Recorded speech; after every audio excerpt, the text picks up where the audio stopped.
Hey everyone, I'm here in my hotel room with my suitcases, fragile. I'm just going to tell the story really quick of how the tiles, how difficult it was for the tiles to come from Suttons Bay to Norway. And these tiles, many of them were made in my trip, my March trip to Uda. It's a rainy day, so I'm going to wait a minute.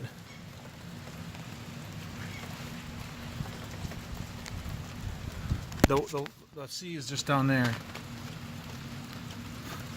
So I'm going to wait a minute here and tell the story.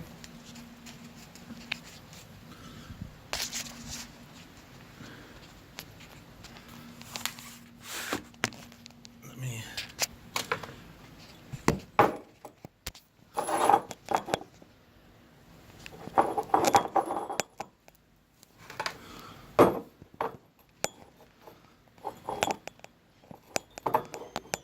Yeah, there we go.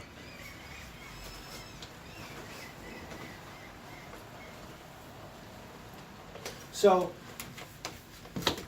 I had to carve these tiles in March, make dies of them all, press them, along with doing my orders and other art fairs, and then fire them and get them to the show, or get them to Norway with me. That was the plan. And that required me to, there was 22 tiles that I made in Uda in March.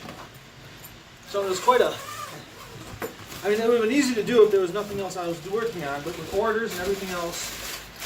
So the tiles are all packaged in nicely wrapped packages like this. I'm taking them out right now just so I can see what I have, because I want to,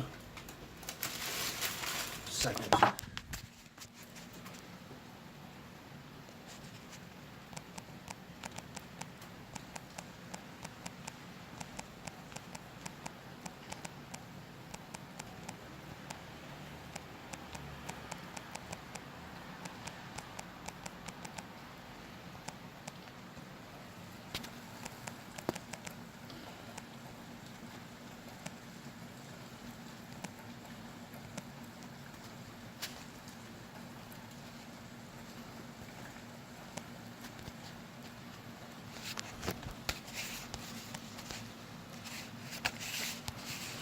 Okay. Sorry about that. Okay. So I pressed them all, dried them all, got them fired in the kiln. I got the first batch. I wanted to make sure I had one batch finished. So the tiles for the Berberine Glacier and the late Foss tiles. Those I wanted to make sure I had ready, so I fired those earlier in the week. So I had those finished, so I felt good about that. So I had to. My next concern was trying to get all the other tiles. Those were important because I needed to make sure I had tiles for the very important places in Uda, because I want to show the business, the people that run the business garden in Uda.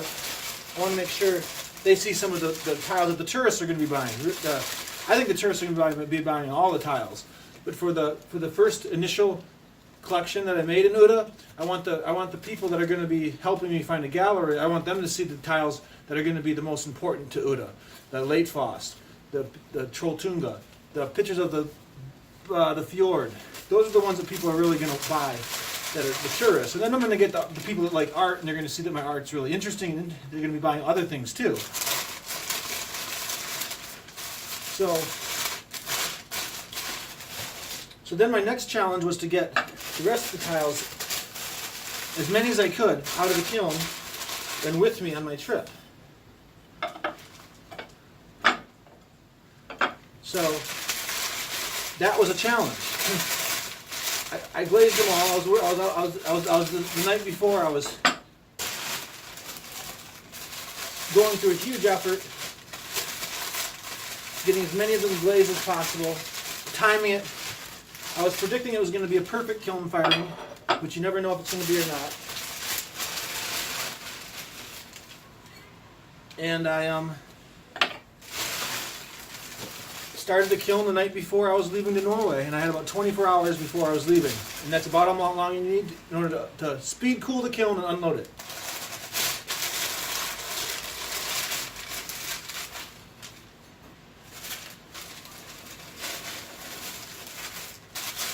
So,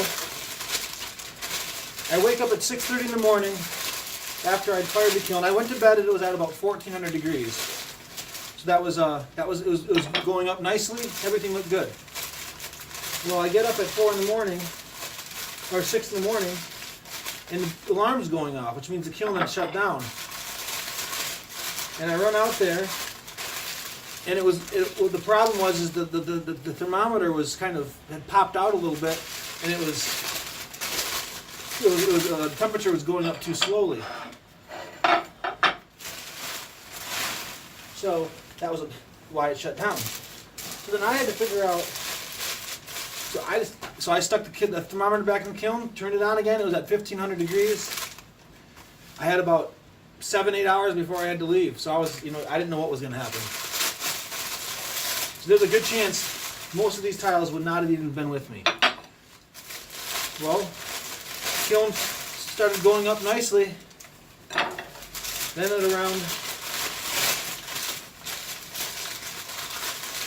10 o'clock, it was within 100 degrees of finishing. And then at 10 o'clock, it screwed up again. Just a second. The alarm went off.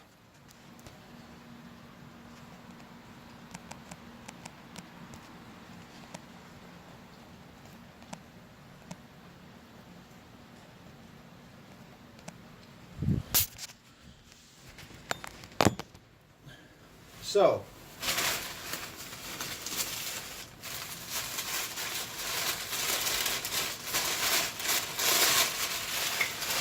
I just continued to cross my fingers. I restarted the kiln, decided not to leave the shop this time, and waited.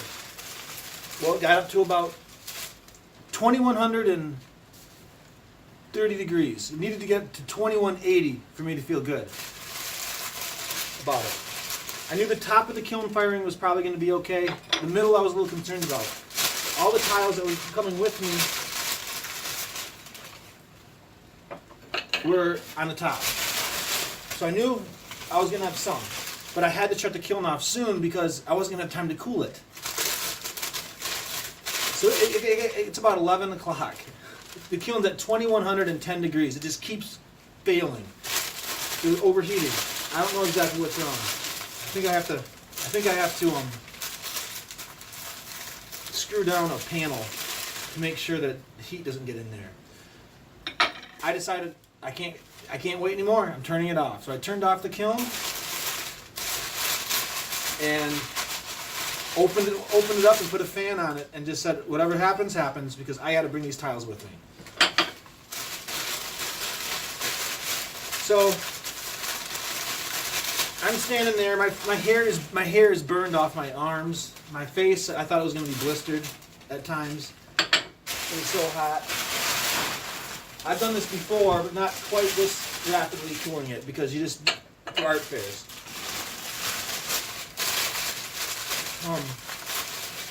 There's one of those old. There's a business model. When you're you make art for let's say you want to get into a museum, and they're not taking your work. So I don't know the name of it. So you make something for an organization without them asking you to do it, so that you're fishing. You're hoping that someone will see that you made this. Oh wow, he actually made it. Let's order from him. Instead of toying around with people who never do what they're going to say they say they're going to do. A lot of businesses don't want to. They'll buy your work if you already had it made for them. But then if they have to count on you possibly making it or not, they won't mess around with you. But if you already make it, then this guy's for real, So, for me to open up that kiln yesterday and knowing I was going to sacrifice tiles was worth it, because if I hadn't done that, I wouldn't have been able to bring these with me. So hope you understand what I'm saying.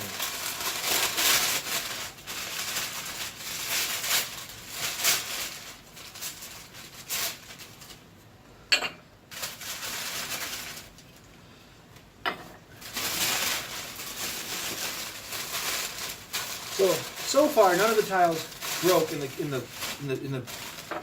plane luggage.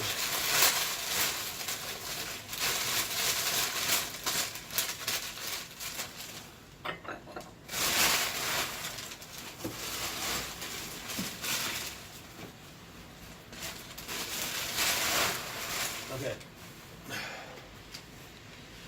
There's some in here too.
That is all the tiles in that suitcase.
Okay.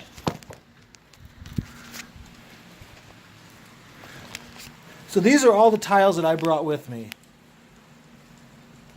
You'll see there's smaller numbers of these, more numbers of these.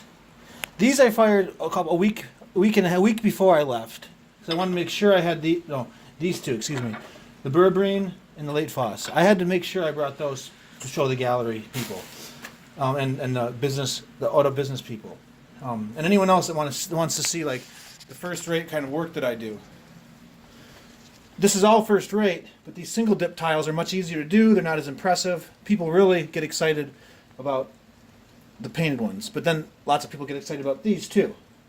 Single glazed ones are also very, very nice, but it's the painted ones that people like a lot, and they spend a lot of money on. So I wanted to make sure I had a lot of those.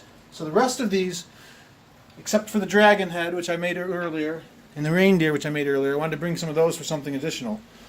But then all these single dips were from the other tiles from Norway, from my trip in March. And I didn't do as many of those for two reasons. I just didn't have enough time, and the kiln firing failed, and several of them cracked. So I brought what I could. So there was one tile called Big Fish Adventure that I had 3 or 4 of them, but they all cracked. So I didn't bring them. So it was crazy that I got them here. I'm happy they're here. There's enough here to make a good display of what it is I can do, but it was unfortunately a few of them broke. What can you do? So I just wanted to show everyone what I brought, the effort that it took for me to do this, and that's what happens sometimes. But I'm going to send some pictures right now of the broken Big Fish Adventure tile, and you can see that I'd done it. I'd also have done that one too. Thanks.